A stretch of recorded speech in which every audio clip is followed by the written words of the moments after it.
परंतु इथे मात्र विमेन, थर्ड जेंडर आणि दलित साहित्य हे असे तीन वेगवेगळे विषय घेऊन एक चर्चासत्र, एक चर्चा संपन्न होणार आहे. मित्रहो, हे तीनही विषय ज्यावेळेस आपण पाहतो त्यावेळेस आपल्याला लक्षात येतं की मग महिला असेल, थर्ड जेंडर असेल किंवा दलित साहित्य असेल, दलित असेल स्पेशली, हे तीनही दबल्या पिचल्या, ज्यांच्यावर सुरुवातीपासूनच अन्याय अत्याचार झालेला आहे अशा घटकाचं प्रतिनिधित्व करणारे आहे. महिला, आपण जर पाठीमागे गेलो तर आपल्याकडे मातृसत्ता कुटुंब पद्धती होती मित्र. आजही साऊथकडे तुम्ही जा, आजही आईच्या नावाने लोकांना ओळखलं जातं.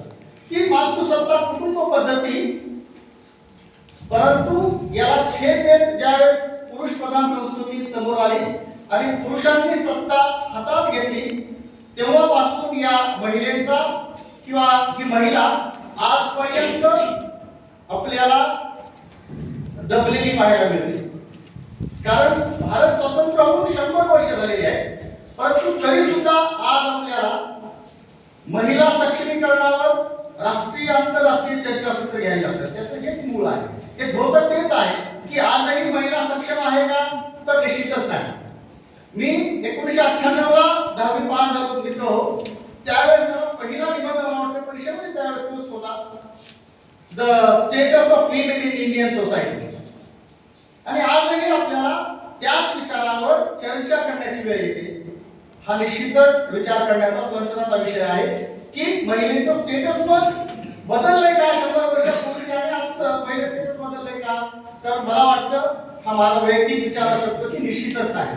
आणि मग हे महिलेचं स्टेटस बदललेलं किंवा जे महिलेचं स्टेटस आहे हे स्टेटस यावं याच्यासाठी हा अट्टहास, याच्यासाठी ही राष्ट्रीय परिषद. त्याच अनुषंगानं आपण ज्यावेळेस थर्ड जेंडरकडे पाहतो त्यावेळेस आपल्याला महाभारतापासून ते रामायणापासून आपल्याला संदर्भ आठवतात. 2-3 संदर्भ आहेत. निश्चितच मायथॉलॉजिकल थर्ड जेंडरला रेफरन्स आहे, परंतु आपण तिकडे न जाता मला एवढं सांगायचं आहे की जरी याला पूर्वीपासून जरी संदर्भ असला थर्ड जेंडरला, तरी सुद्धा थर्ड जेंडरची जशी महिलांची कुचंबना झाली आहे, महिलांचं शोषण झालेलं आहे, तसं थर्ड जेंडरचं झालेलं आहे का, तर निश्चितच झालेलं आहे.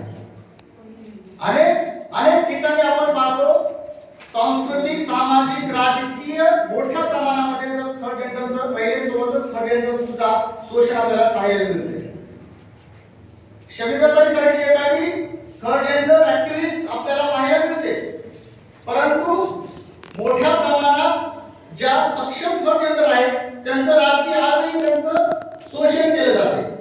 शोषण कशा पद्धतीने केलं जाते, तर मग नगरसेवक असेल, ग्रामीण भागात किंवा कुठली राजकीय एखादी निवडणूक असेल, प्रत्येक ठिकाणी आपण म्हणतो की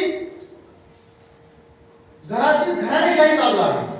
मग या थर्ड जेंडरला समोर करून काय सांगितलं जातं की मला मूल आहे ना, मला बाळ आहे ना, पती आहे ना, कोण आहे, मला माझ्या मागे ना पुढे मी एकटी आहे, मी एकटी आहे म्हणजे मी समाजाची आहे. आणि असं एक फेक नरेटिव्ह करून थर्ड जेंडरच्या पाठीमागे थांबून कुणीतरी दुसरंच राजकारण करतं. ही मला वाटते त्या समाजाचं किंवा त्या कम्युनिटीचं एक प्रकारचं राजकीय शोषण आहे आणि ते थांबलं पाहिजे. त्याच्यासाठी ही परिषद, त्याच्यासाठी हा अट्टहास.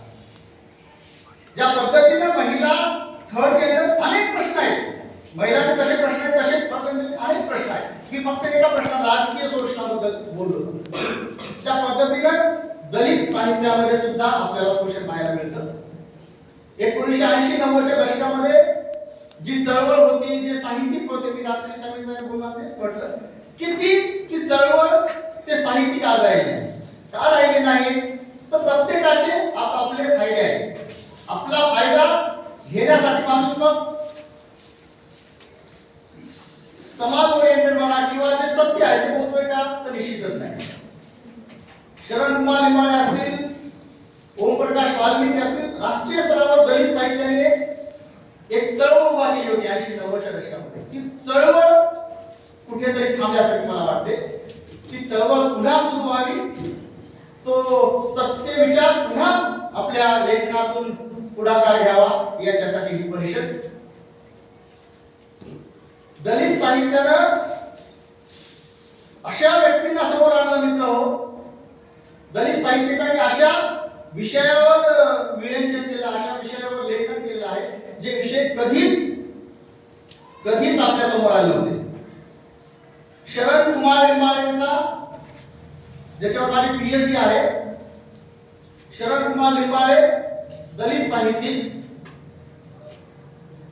ती कादंबरी जर वाचली, आजही वाचली तुम्ही, तर ती कादंबरी वाचताना अंगावर शहारे येते.